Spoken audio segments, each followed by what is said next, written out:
여기 한국인들의 줄 서는 모습을 보고 기겁을 하는 독일 여성이 있습니다. 그녀는 이런 식으로 형편없이 줄을 서는 사람들은 전 세계에서 오직 한국인들밖에 없을 거라며 학을 떼고 마는데요. 현재 한국인들의 질서의식은 전 세계 최고라고 봐도 과언이 아닐 텐데 도대체 이 독일 여성이 한국에서 어떤 장면을 목격했던 것일까요? 안녕하세요. 제 이름은 엘리사이고 독일 미넨 출신입니다. 저는 유럽의 대형 식품회사의 마케팅 전략가로서 최근에는 한국과 중국 중 두 나라를 선택할 수 있는 아시아에서의 1년 파견이라는 절호의 기회를 얻었습니다. 사실 처음에는 망설이지도 않았어요. 이건 당연히 한국을 선택해야 할 상황이었습니다. 한국에 대한 인상은 항상 깨끗하고 질서정연하며 기술에 능통한 사회였거든요. 세계에서 가장 빠른 기차, 정직한 사람들, 혼란과 위험은 전혀 존재하지 않습니다. 제 생각 속의 한국은 피부 관리가 더 잘 된 것을 제외한다면 틀림없이 아시아의 스위스와 다름이 없었습니다. 하지만 중국인 동료들은 제 계획을 듣자마자 집단적인 설득 캠페인을 벌이기 시작했어요. 그중 한 중국인 동료는 뜬금없이 한국은 가난합니다라고 말하더군요. 저는 거의 웃음을 터뜨릴 뻔했습니다. 너무 뜬금없기도 했고, 도대체 요즘 한국이 가난하다는 말을 믿을 사람이 대체 어디에 있겠어요? 그러나 그는 매우 진지하더군요. 너는 한국에 도착하자마자 그대로 좌절하고 말 거야. 한국의 인프라는 너무나도 오래됐어. 또 다른 중국인은 한국 여성들도 돈 많고 잘생긴 중국 남성과 결혼하기 위해 해외로 도피하고 있어. 그게 모든 것을 말해주지. 한국은 침몰하는 난파선이라는 사실 말이야. 라고 덧붙였습니다. 솔직히 처음에는 들은 척도 안 했습니다. 그러나 이 두 사람 외에도 다른 중국인 동료들이 떼거지로 몰려들어서 중국 정부 보도자료를 외운 것처럼 같은 이야기를 반복해서 들려주었습니다. 중국은 이제 AI, 지하철 기술, 결제 시스템, 사회 안정 분야에서 세계를 선도하고 있어. 예전에 중국이 아니라고. 중국인들은 항상 말했습니다. 아이러니한 점은 그렇게 중국을 찬양하던 사람들 중 누구도 중국으로 돌아가고 싶어 하지 않았다는 것입니다. 일부는 독일 비자 연장을 위해 수년 동안 치열하게 싸워왔죠. 하지만 그들의 반복은 어찌됐든 저에게 큰 세뇌로 작용했습니다. 결국 중국인들의 끈질긴 세뇌 전략은 제게 먹혀들었고 저는 한국에 대한 의심 탓에 중국을 선택하고 말았죠. 중국에서의 첫날은 지금도 잊을 수 없습니다. 상하이 외곽의 버스 정류장에서 반쯤 파괴된 고물버스가 조깅을 하려는 흡연자처럼 엄청난 배기와 소음을 내뱉으며 도착했습니다. 대도시에서 이런 1차 세계대전쯤에야 보일 법한 버스를 보다니 저는 깜짝 놀랐죠. 그러나 더 놀라웠던 점은 고물버스가 도로 중간에서 그대로 퍼져버리자 다른 중국인 승객들은 놀랄 것도 없다는 듯 일제히 버스에서 내렸다는 것입니다. 버스기사의 지휘 아래 버스 천장에 올라타 있던 중국인도 내려왔고 다 함께 버스를 밀더군요. 여자인 저도 예외는 없었는지 이들은 새까만 검은 칠을 하고 제게도 내려오라며 소리를 질렀어요. 하지만 저는 운이 좋은 편이었죠. 적어도 버스를 탑승하긴 했잖아요. 다음 날 저는 같은 정류장에서 버스를 탑승하려고 했지만 저는 절대로 버스를 탑승할 수가 없었습니다. 이곳 정류장에는 줄이 존재하지 않았거든요. 중국인들은 서로 먼저 타기 위해 밀치고 팔꿈치로 옆 사람을 가격했습니다. 옆 사람을 제압하지 못한다면 그날 아침은 버스를 탑승하지 못해 지각을 하고 말거든요. 저는 한 남자가 줄을 서 있는 다른 남자를 때렸다가 반격당하는 것을 보았습니다. 그리고 한 노인은 난데없이 날아온 발길질에 그대로 뒤로 자빠져 더 이상 일어나지 못했어요. 알고 보니 중국에서는 대중교통을 탑승하다가 맞아 죽는 경우가 상당히 많다고 하더라고요. 이러한 사망 비율은 웬만한 사고사보다도 많았고 그래서 중국에서는 줄을 기다리다가 남의 팔꿈치에 맞아 죽어도 뉴스는커녕 지역 일간지에조차 나오지 못하는 사건이라고 했어요. 그러나 정말로 저를 충격의 도가니 속으로 밀어넣었던 사건은 따로 있습니다. 그건 바로 만두가게 앞에서 일어난 일이었어요. 저는 다른 유럽인들과 마찬가지로 접촉을 피하기 위해 저와 앞사람 사이에 충분한 간격을 두고 정중하게 서 있었어요. 설마 식당에서도 새치기를 당할 거라고는 전혀 예상치 못했거든요. 그러나 그게 제 실수였습니다. 저는 중국을 과소평가했거든요. 10분 만에 10명의 새로운 중국인들이 그대로 제 앞에 몰려들었습니다. 아무런 설명도 없습니다. 처음에는 제가 미쳐가고 있다고 생각했어요. 제가 뭔가를 보고 있었나요? 제가 이해하지 못한 현지 규칙이 있었나요? 그래서 저는 제 앞에 있는 중국인에게 번역 앱을 들이밀며 줄을 제대로 서라고 말했습니다. 그러나 해당 중국인의 반응이 가관이더군요. 중국에서는 속은 놈이 잘못이야. 그러니까 너처럼 얼빵해 보이는 놈들만 골라서 새치기를 하는 전략을 사용하는 건 오히려 똑똑한 전술이라고 볼 수 있는 거지. 중국에서는 다른 사람의 자리를 차지하는 수싸움은 당연하게 여겨져. 그리고 이러한 두뇌 싸움이 매일같이 일어나니 중국인들의 머리가 좋은 거야. 그랬습니다. 중국에서 새치기는 비매너 행위가 아닌 전략 싸움쯤으로 여겨지고 있었고, 그렇기에 중국에서는 새치기를 한 쪽과 당한 쪽 모두 아무런 불평을 하지 않았던 거였습니다. 저는 이렇듯 수단과 방법을 가리지 않고 새치기를 일삼으면서도 아무런 죄책감도 가지지 않는 중국인들의 기괴한 모습에 학을 떼버리고 말았습니다. 그리고 중국의 문화를 이해하니 이제야 보이지 않던 것들이 눈에 들어오더군요. 몇몇 중국인들은 다른 사람들의 주의를 분산시키기 위해 전화를 하는 척하며 앞줄로 슬쩍 미끄러졌습니다. 고의로 화재 경보를 울린 뒤 사람들이 대피하자 그대로 맨 앞에 서는 중국인도 있었어요. 앞줄로 새치기를 하기 위해 사회 질서까지 어지럽혔던 것입니다. 다른 사람들은 옆으로 가짜줄을 만들기도 했어요. 하지만 가장 큰 문제는 바로 악취였어요. 중국인들은 도대체 씻지를 않는 건지 이들에게서 나는 악취는 코를 뚫고 들어가 뇌까지 오염시켰거든요. 그리고 그들의 악취는 주변의 환경과 맞물리며 더욱 엄청난 시너지 효과를 냈습니다. 공원의 나무 근처에서는 중국의 아이들이 소변을 보고 있었는데 중국의 어른들은 이러한 모습을 보고 환경을 생각한다며 오히려 칭찬을 해주더군요. 지하철에서는 누군가 발톱을 깎고 치우지 않고 내렸어요. 더 이상 참을 수가 없었습니다. 저는 중국인 동료들에게 속았던 거였다는 것을 깨달았고, 그들이 중국을 선전하면서도 정작 자신들은 절대로 중국으로 돌아가지 않는 이유가 다 있었던 거였습니다. 저는 그날 밤 집에 가서 재파견을 신청했습니다. 어디든지 좋았어요. 중국에서 탈출할 수만 있다면 저는 영혼을 팔 준비까지 되었어요. 다행히 인사팀은 제 요청을 승인했습니다. 이들은 마치 당연히 제가 못 버틸 줄 알았다는 듯 승인하더군요. 아무래도 중국에 왔던 대부분의 직원들은 얼마 버티지 못하고 하나같이 재파견 요청을 하는 것 같았어요. 문제는 제게 선택지는 한국밖에 없었다는 것입니다. 중국인 동료들이 그렇게나 욕하던 한국말이에요. 중국인들이 한국을 욕하다니 제겐 중국만큼 최악인 곳도 없었는데 그런 곳에서 자라온 중국인들조차 학을 떼는 게 바로 한국이라니 저는 순간적인 공포심을 느꼈습니다. 그러나 저는 1%의 가능성을 믿고 한국으로 떠나기로 결정합니다. 만약 한국도 중국과 비슷한 곳이라면 그냥 회사를 아예 그만두는 편이 나아 보였죠. 그렇게 저는 걱정을 안은 채 인천공항에 도착했습니다. 그리고 입국장에 들어서자마자 저는 충격적인 장면을 목격하게 됩니다. 실시간 버스 추적 및 대기질 지수, 외부에서 이용할 수 있는 택시의 수까지 디지털 정보 패널에 공지해주고 있었거든요. 공항 이용객들의 편의를 위해서 말입니다. 저는 이 정도 편의 인프라를 구현해 놓은 한국의 기술력에 감탄하지 않을 수 없었습니다. 이건 단순해 보여도 전국의 교통망을 파악하는 기술력을 가진 것이 아니라면 절대로 엄두조차 내지 못하는 인프라였거든요. 세계 최강의 기술 강국이라던 독일조차 갖추진 못한 기술이었죠. 아, 문명이란 이런 모습이구나 하는 생각이 들었어요. 하지만 저는 긴장을 늦추면 안 되었습니다. 저는 곧 믿고 싶지 않은 충격적인 일에 연루되었고 그대로 그럼 그렇지 하며 한국행을 포기한 채 독일로 돌아가기로 결정했거든요. 한국인으로 보이는 유쾌한 젊은 커플이 휴대폰을 들고 저에게 다가왔습니다. 한국에 오신 것을 환영합니다. 그들은 유창한 영어로 말하더군요. 같이 사진 찍어도 될까요? 영화 배우처럼 보이네요. 우쭐하기도 했고 당황하기도 한 저는 외국인을 친절하게 맞이해주는 한국인들의 친절에 만족감을 느끼며 승낙했습니다. 그리고 그들은 사진을 찍더니 좋은 여행 되라며 제 행운을 빌어주더군요. 하지만 저는 몇 분 후가 지나서야 깨달았습니다. 제 지갑이 사라졌다는 사실을 말이에요. 저는 얼어붙은 채로 서 있었습니다. 환전했던 모든 현금도, 카드도, 신분증도 전부 사라졌습니다. 공항이 몰려왔어요. 외국인을 환대해주는 것처럼 보였던 그들은 소매치기였던 것입니다. 저는 너무 충격을 받았기에 그대로 한국을 떠나려고 했어요.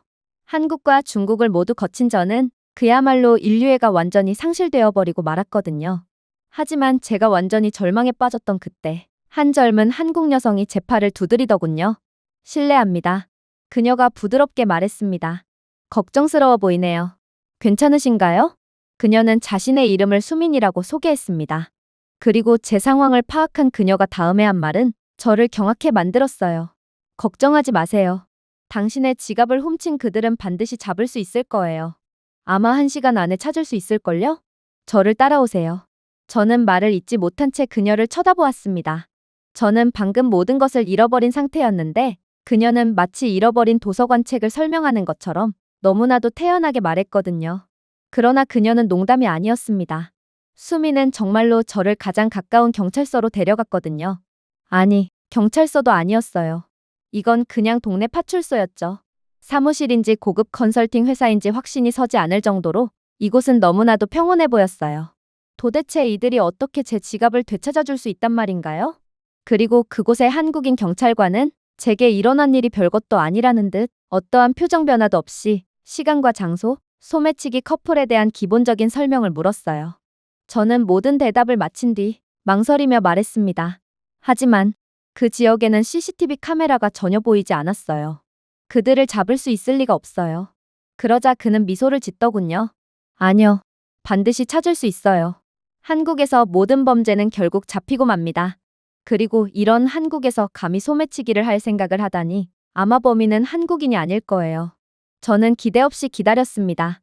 독일 경찰은 소매치기 따위의 경범죄는 사건 접수조차 받아주지 않습니다. 오히려 정신을 똑바로 차렸다면 그런 일이 일어나지 않았을 거 아니냐며 피해자에게 윽박을 지르죠. 아마 한국도 마찬가지일 거예요. 결국에는 사건을 조사하는 척하면서 결과적으로는 제게 실망만을 가져다 줄 것이 분명합니다. 실제로 한국 경찰은 직접 현장에 나가 발로 뛰기는커녕 자꾸만 모니터만 들여다보며 아까운 시간을 낭비하기만 하더군요. 그러나 이러한 이해 못할 모습을 보고도 저를 이곳으로 데려온 수미는 그저 너무나도 여유만만일 뿐이었어요. 저는 대체 지금 무슨 일이 벌어지고 있는 건가 싶어 그저 넋이 나가버렸습니다. 그러나 정확히 20분 뒤 저는 이들의 자신감의 이유를 인지하게 됩니다.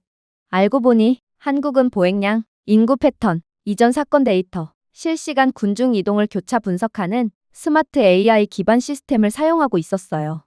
AI 시스템은 범죄 발생 고위험 구역을 자동적으로 인식하고 있었고 특히나 ATM 부스 근처에서 어슬렁거리는 등의 불규칙한 행동을 감지하여 인근 순찰대에 자동으로 경보를 발령하고 있었죠. 간단히 말해 한국은 모든 구역에 카메라를 설치할 필요가 없던 것입니다. 그들은 올바른 위치에 하나의 카메라만 설치하면 되었어요. 그 뒤에는 지능적인 뇌가 있었거든요. 그리고 시스템을 분석하던 경찰관은 제게 놀라운 말을 해오기 시작하더군요. 저희는 이전에 당신이 범죄를 당했던 구역에서 똑같은 문제를 겪은 적이 있습니다. 범인은 중국인이었죠. 그리고 시스템이 오늘 아침에 패턴을 표시했기에 AI CCTV 시스템은 이미 당신이 소매치기를 당했던 현장을 유의 깊게 보고 있었어요.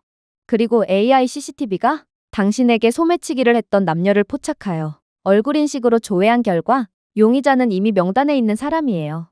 저번에 붙잡혔던 중국인 소매치기와 관련이 있는 사람이죠. 라고 덧붙였습니다. 그냥 위로의 말이라고 생각했어요. 아무리 생각해도 말이 안 됐거든요. 지금은 21세기입니다. 이런 미래에서나 볼 법한 기술력이 현실에서 사용되고 있을 리가 없었어요. 그러나 범죄가 발생한 지 정확히 40분 뒤 제게서 지갑을 훔쳐갔던 커플은 수갑을 찬 채 경찰서로 끌려왔어요. 저는 완전히 할 말을 잃고 말았습니다. 아니, 이게 대체 말이나 되는 상황이라고요? 아니, 좋습니다. 한국에는 이러한 전국적인 AI CCTV망이 설치되어 있고 과학적으로 범인들을 포착하고 있다고 합시다. 그런데 제 지갑을 훔쳐 도주한 이 커플은 도대체 어떻게 이렇게 빠르게 검거할 수가 있단 말인가요? 한국이 보여주는 모습을 보면 이들은 마치 범죄가 특정 시간과 특정 장소에서 일어날 것을 예측이라도 하는 것 같았어요. 하지만 이러한 제 의구심은 얼마 가지 않아 완전히 산산조각나고 말았습니다. 용의자들은 인근 지하철 게이트에서 포착되었습니다. 라고 그는 설명했습니다. 한국은 지하철에서도 얼굴 움직임 모델링을 사용하고 있어요. 그리고 한국의 모든 시스템은 연결되어 있죠. 특정 시간 반경 내에 도난 경보가 발생한다면 자동으로 인근 지역의 AI망이 범인을 특정합니다. 그리고 가장 가까이에 있는 경찰서 연락을 취하고 그러면 저희 입장에서는 도간에 든 쥐를 잡는 격이죠. 그래서 이곳으로 올 줄 알았다는 듯 그대로 대기하고 있다가 범인의 뒤에서 어깨를 두드리면 되는 것입니다. 저는 이젠 한국이라는 나라에 대해 이해하기를 포기한 채로 앉아 있었습니다. 독일에서는 지갑을 잃어버리면 다신 되찾을 수 없습니다. 아예 사건 접수조차 안 되죠. 중국에서는 인구수보다도 많은 CCTV가 온 거리를 도배하다시피 되어 있습니다. 그러나 예산 부족으로 인해 이러한 CCTV들은 죄다 모형이거나 너무 조악한 품질이라 도저히 화질을 분석할 수 없는 픽셀입니다. 이 고물들이 어쩌다 범인을 포착했더라도 중국 경찰들은 뇌물을 주지 않으면 절대로 사건 접수를 받아주지 않습니다. 이게 바로 중국에서 경찰이 인기 직업인 이유인 것이죠. 봉급이 아닌 뇌물로 돈을 벌어들이니까요. 하지만 한국에서는 이러한 저희의 모습을 비웃으며 보란듯이 중국인 범인들을 순식간에 잡아버린 것입니다. 그렇게 저는 한국인들의 인사 방식대로 고개를 꾸벅 숙이며 수민과 경찰들에게 무한한 감사 인사를 건넸습니다. 그러자 이들은 뭘 이 정도 가지고 감사 인사냐며 한국에서는 이러한 호의와 정의가 당연하게 여겨지는 것처럼 행동하더군요. 저는 한국이라는 나라에 엄청난 감탄을 하는 한편 남의 나라에서까지 문제를 일으키는 중국인들의 학을 뗄 뿐이었어요.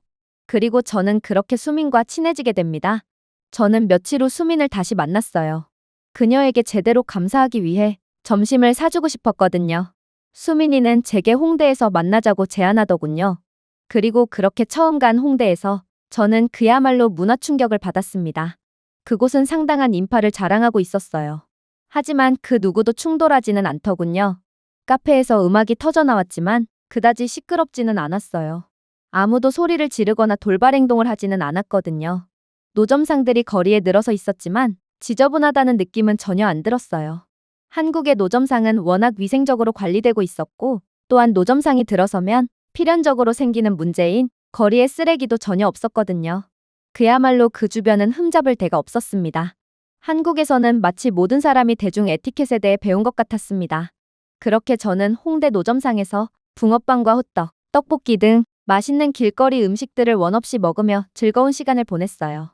수미는 그런 저를 보고 아무래도 저는 한식과 잘 맞는 사람 같다며 자신이 잘 아는 한식당에 한번 가보지 않겠냐는 제안을 해오는 거 아니겠어요? 그렇게 저희는 버스를 타러 갔습니다. 그때 저는 뭔가 이상한 것을 발견했어요. 분명 한국인들은 줄을 서고 있었지만 뭔가 기이한 줄서기 방식이었거든요.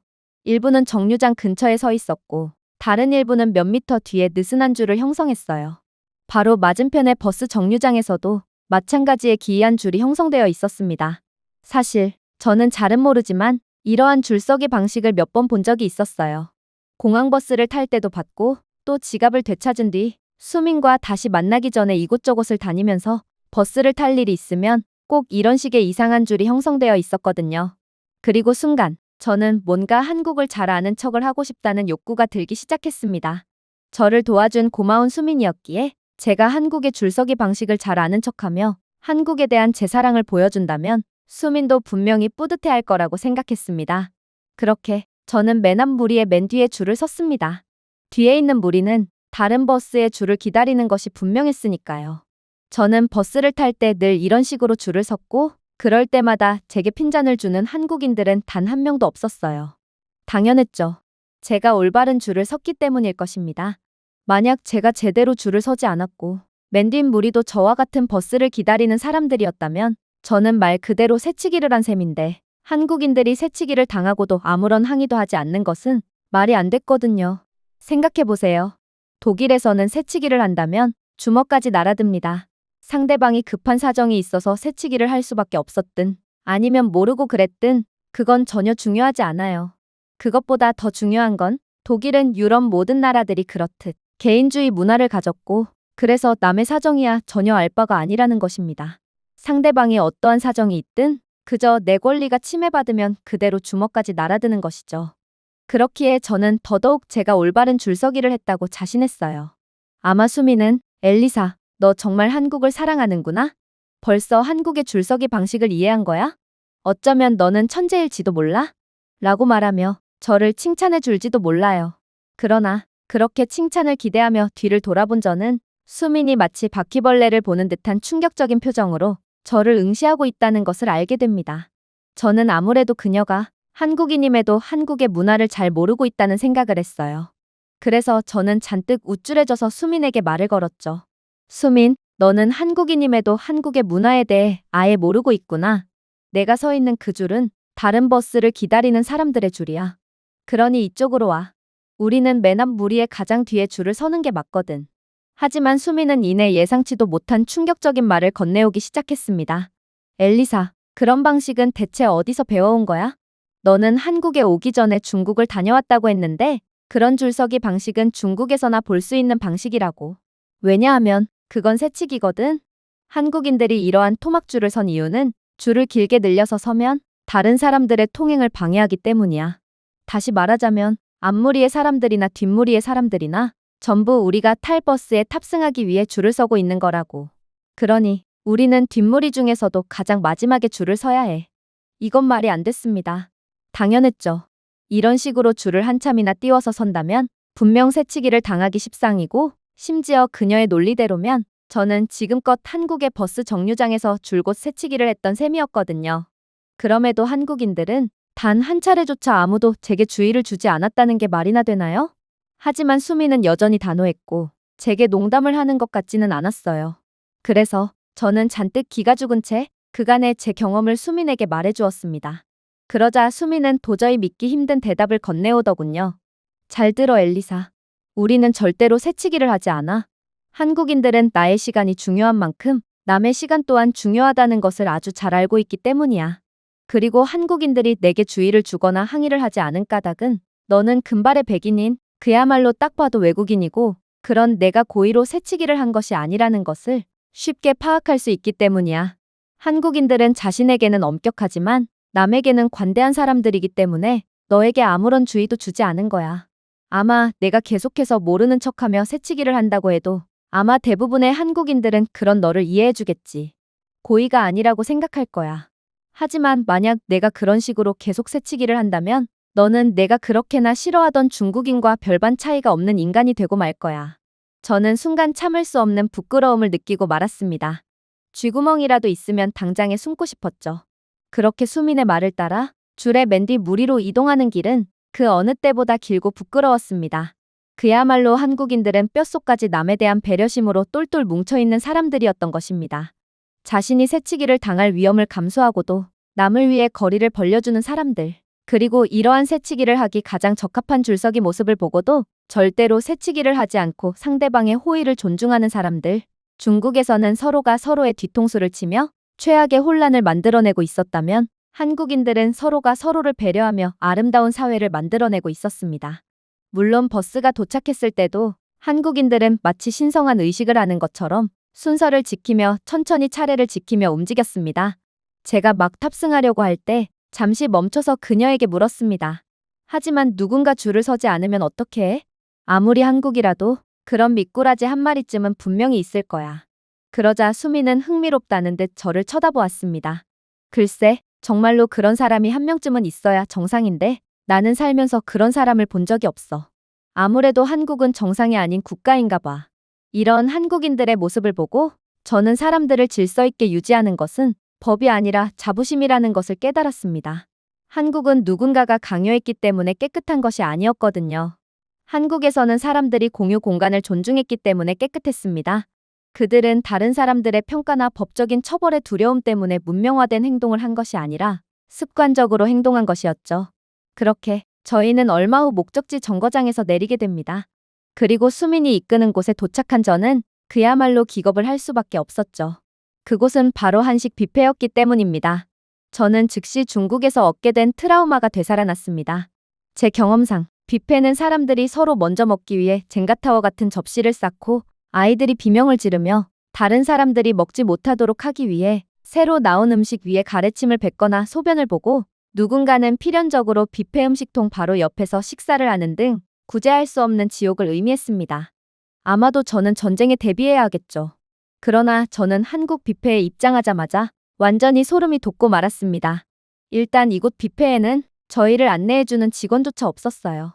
그저 입구에 키오스크와 QR코드 스캐너만 존재하고 있었고 저는 다계국어를 지원하는 이 똑똑한 키오스크를 통해 2인의 입장료를 결제하고 티켓을 발급받을 수 있었죠.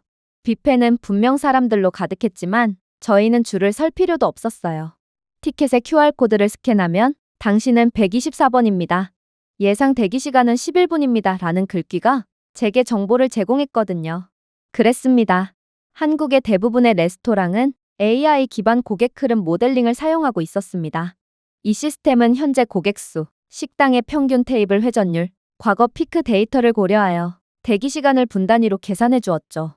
추측이 아니라 빅데이터 기반의 기계 최적화 추정치였기에 사실상 예상 대기 시간이 아니라 실제로 대기해야 하는 시간을 뜻했어요. 그러자 수미는 다시금 제안해 왔어요. 기다리는 동안 산책을 하거나 커피를 마실 수 있어. 어떻게 할래? 아니, 단지 11분이에요. 한국인들은 줄은 그 누구보다 잘 서면서 도대체 왜 이 짧은 11분을 기다리지 못해서 이 시간마저도 아껴서 산책을 가자고 말하는 건가요? 확실히 한국인들은 정상이라고 보기는 어려웠습니다. 그렇게 시간이 지났고 저희는 딱 11분 뒤에 뷔페 안으로 입장하게 됩니다. 내부는 거의 초현실적이었어요. 한국인 손님들은 너무나도 질서정연하게 움직였어요. 아무도 끼어들지 않았죠. 아무도 소리를 지르지 않았고 소음 수준은 대부분의 유럽 도서관보다 낮았습니다. 물론 이곳의 시스템 또한 상상 초월의 모습을 보이고 있었죠. 이곳은 뷔페였지만 스페셜 음료나 주류 등은 추가적인 주문을 할 수 있었는데요. 그런데 소주를 주문하려던 저는 직원이 주문을 받을 때까지 기다릴 필요가 없었습니다. 제가 어떻게 주문을 해야 할지 몰라 직원을 뚫어져라 쳐다보고 있자 수미는 제 의도를 파악했다는 듯 제게 싱긋 웃으며 놀라운 말을 해왔거든요. 한국인들은 이제 더 이상 직원에게 주문을 하지 않아. 여기 테이블 위에 작은 태블릿을 스캔하면 화면을 통해 모든 추가 메뉴를 주문할 수 있거든. 심지어 이 태블릿은 20대의 독일 여성인 너를 위한 빅데이터 기반 추천까지 제공하고 있어. 결제도 이 태블릿을 통해 하면 되니 너는 직원에게 말을 걸 필요가 전혀 없는 거지. 도대체 한국은 얼마나 진보된 국가고 또 얼마나 똑똑한 국가면 이러한 고도로 발전된 디지털 인프라를 시민들이 전부 이해하고 하나의 인프라로 받아들이고 있는 것일까요? 스마트폰 하나 제대로 사용하지 못하는 독일의 노인들을 보면 이제는 진정한 기술 강국으로 불려야 할 국가는 독일이 아니라 한국인 것처럼 보였습니다. 그렇게 저는 뷔페에서의 식사를 시작했어요. 갈비, 전, 잡채 등 이곳의 한식 뷔페에는 먹음직스러운 음식들이 가득했고 이 음식들과 소주의 궁합은 기가 막히더라고요. 그러나 제가 마침내 한 접시를 비우자 기괴한 상황이 벌어지기 시작했습니다. 바로 모든 테이블에는 사용한 접시를 보관할 수 있는 별도의 수납 공간이 존재했는데 제가 안쪽에 있는 별도의 버튼을 누르자 트레이 수거 로봇이 천천히 다가와 저희의 그릇을 수거해 갔거든요. 심지어 이 로봇은 디지털 액정을 통해 익살스러운 표정을 짓기도 했는데 쟁반의 무게가 무거울 경우 음식을 남겼다는 것을 인지한 로봇이 슬픈 표정을 지었으며 쟁반 무게가 가벼울 경우 남은 음식이 없이 전부 다 먹었다는 뜻이었기에 로봇은 웃는 표정을 지었어요. 하지만 역시나 가장 놀라운 순간은 따로 있었습니다. 6살쯤 된 어린 소녀가 디저트 테이블 앞에 서 있었어요. 그곳에는 케이크가 단 한 조각만 남아있더라고요. 저는 다음 라운드를 기다릴 준비를 했습니다. 저는 어른이었고 케이크가 다시 리필될 때까지 충분히 기다릴 수 있었거든요. 하지만 아이의 반응은 저를 완전히 까무러치게 했습니다. 그녀는 저를 올려다보며 수줍은 미소를 지으며 제 접시 위에 케이크 조각을 올려놓았거든요. 목이 조여졌어요. 무슨 말을 해야 할지 몰랐어요. 중국에서는 어른들마저 아이의 쟁반 위에 올려져 있는 비싼 요리를 그대로 손으로 집어 훔쳐가 버립니다. 뒤에 아이가 기다려도 비싼 요리를 쟁반 가득 담아서 뒷사람의 순번이 오지 않도록 하죠. 그러나 여기 한국에서 아이들은 하나 남은 케이크를 양보하는 수준의 높은 수준과 배려심을 갖고 있었어요. 한국의 아이들은 중국의 어른들보다 훨씬 더 수준이 높았던 것입니다. 물론 저는 아이가 건넨 케이크를 받지 않았어요. 저는 어른이었거든요. 그렇게 저는 한국인 아이의 따뜻한 마음만을 받은 채 뜨거워진 가슴을 안고 다시금 테이블에 앉았습니다. 그리고 뒤에서 지켜보던 수민이 조용히 속삭이더군요. 우리는 이렇게 자라. 앞에 있는 것을 취하기 전에 뒤를 돌아보는 것이지. 이게 바로 한국의 방식이야. 한국은 정말로 그런 곳이었어요. 이유 없는 친절과 대가 없는 호의가 공존하는 곳. 세계에서 단 하나밖에 남지 않는 특별한 곳이었죠. 그렇게 저희는 조용히 뷔페에서 나왔습니다. 그리고 그 다음 날 저는 숙소 근처의 전통시장을 방문했습니다. 소음, 혼란, 쓰레기통 등 전통시장이라면 당연히 있어야 할 혼란을 예상했어요. 그래도 실망하지는 않으려고 했습니다. 한국은 이미 제게 충분히 많은 것들을 보여주었고 또 자신들은 세계 최고의 선진국이라는 것을 증명했거든요. 그러나 한국은 뭐 이런 걸 가지고 놀라냐는 듯 저를 다시금 완전히 경악에 빠뜨릴 뿐이더군요. 한국에서는 전통시장에서조차도 비위생 대신 잘 정리된 가판대, 아날로그 방식이 아닌 디지털 키오스크, 공기정화 기능이 있는 가로등까지 갖추고 있더라고요. 하지만 제가 이곳에서 가장 깊은 인상을 받았던 부분은 따로 있었습니다. 그건 바로 아무도 전통시장을 청소하지 않았다는 점입니다. 엉망진창이 없어서가 아니라 아무도 엉망으로 만들지 않았기 때문이죠. 일단 한국인 상인들은 양심적으로 쓰레기를 분류했습니다. 쇼핑객들은 음식 포장지를 양심껏 쓰레기통에 넣었어요. 길바닥에 쓰레기를 버려두고 도망가는 한국인들은 단 한 명도 없었죠. 그런데 더 재미있는 점이 무엇인지 아시나요? 한국인들이 이렇듯 놀라운 시민의식을 보여주자 심지어 외국인 관광객들마저 조용히 그 뒤를 따랐다는 것입니다. 경비원도 감시하지 않았고 벌금을 위협하는 시끄러운 안내방송도 없었음에도 외국인들이 한국인들을 따라 높은 수준을 보여주고 있었어요. 저는 독일 출신이라 유럽인들의 이중성에 대해 그 누구보다 잘 알고 있습니다. 이들은 교양이 있는 척하면서 속으로는 그 누구보다 교양 없는 사람들입니다. 이들은 턱시도를 빼입고 콧대를 쳐들지만 남몰래 길거리에 쓰레기를 버리고 누가 오나 슬쩍 보더니 그대로 바지를 내리고 노상방뇨를 일삼거든요. 그런데 그런 유럽인들이 한국인들의 행동을 그대로 따라하며 정해진 곳에 쓰레기를 투척한 것이죠. 제가 언젠가 읽었던 글이 떠올랐어요. 문명은 누군가가 지켜보고 있을 때 행동하는 방식이 아닙니다. 아무도 없을 때 행동하는 방식이죠. 한국에서는 모든 사람이 두려움 때문이 아니라 타인에 대한 존중 때문에 항상 누군가가 지켜보는 것처럼 행동하는 것 같았어요. 저는 중국에 있을 때 사람들이 서로 버스에 탑승하기 위해 쓰러진 노인을 신경도 쓰지 않고 그대로 밟고 지나가는 장면을 떠올렸습니다. 누군가 뷔페 트레이에서 오리구이 한 마리를 통째로 담아갔던 기억이 떠올랐어요. 그의 뒤에는 오리구이를 먹기 위해 수많은 사람들이 대기하고 있었음에도 아무튼 그 중국인은 눈도 깜빡하지 않았죠. 하지만 여기 조용하고 디지털적이며 사려 깊은 나라인 한국은 중국과 같은 모습을 보려야 볼 수가 없었습니다. 억지로 재현하려고 해도 절대로 불가능했죠. 그렇게 한국에서의 만족스러운 시간은 계속해서 흘렀습니다. 그리고 어느 날 저녁, 저는 수민과 함께 옥상 카페에 앉아 서울의 네온 스카이라인이 반짝이는 모습을 지켜보았습니다. 저는 더 이상 궁금해서 참을 수가 없었습니다. 그래서 수민에게 질문을 하게 되었죠. 너는 절대로 내 중국 동료들이 내게 무엇을 말했는지 궁금해하지 않는구나. 만약 옆 나라인 프랑스인들이 내 조국인 독일을 욕했다는 사실을 알면 나는 반드시 꼬치꼬치 캐물었을 거야. 참을 수가 없었을 거라고. 하지만 수민은 그저 자신감 있는 웃음을 지을 뿐이었어요. 뻔하지 뭐. 중국인들은 참 이상해. 우리를 동경하는 한편 동시에 열등감에 찌들어 있거든. 중국인들은 분명 한국을 욕하며 터무니없는 거짓사실을 지어냈겠지. 그리고 모든 한국인들은 중국인들이 왜 그렇게 지어내면서까지 말하는지 전부 알고 있어. 그래서 중국인들이 뭐라고 하든 관심이 없는 거야. 저는 천천히 고개를 끄덕였습니다. 중국인들은 한국이 두려워서 그런 걸까? 맞아, 라고 그녀는 말했습니다. 중국인들은 우리가 세계를 대표하는 것을 두려워하고 있어. 한때 가난했던 작은 나라는 가치를 잃지 않고 중요한 모든 면에서 그들을 능가하고 있거든. 기술력이나 경제력, 사람들의 시민의식 수준과 인프라뿐만 아니라 한때 중국이 가장 자랑스러워하던 요리나 영화까지도 모든 산업에서 말이야. 저는 그 말을 받아들였습니다. 한국은 그 위대함에 대해 외칠 필요가 없었습니다.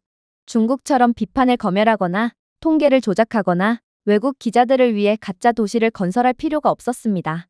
한국은 조용히 우수할 자신이 있었거든요. 저는 한국이 중국보다 덜 나쁘다라고 생각하고 여기 왔습니다.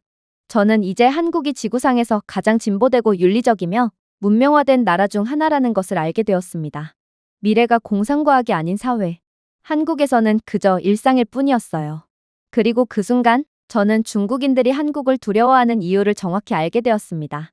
기술 강국이라고 불리는 독일을 조용하게 뛰어넘은 한국의 모습을 보니 저는 한국은 대체 어디까지 발전을 할 것이며 또 그동안 독일이 주도하던 기술 산업을 어디까지 빼앗아 갈 것인지에 대해 엄청난 공포심이 들었거든요.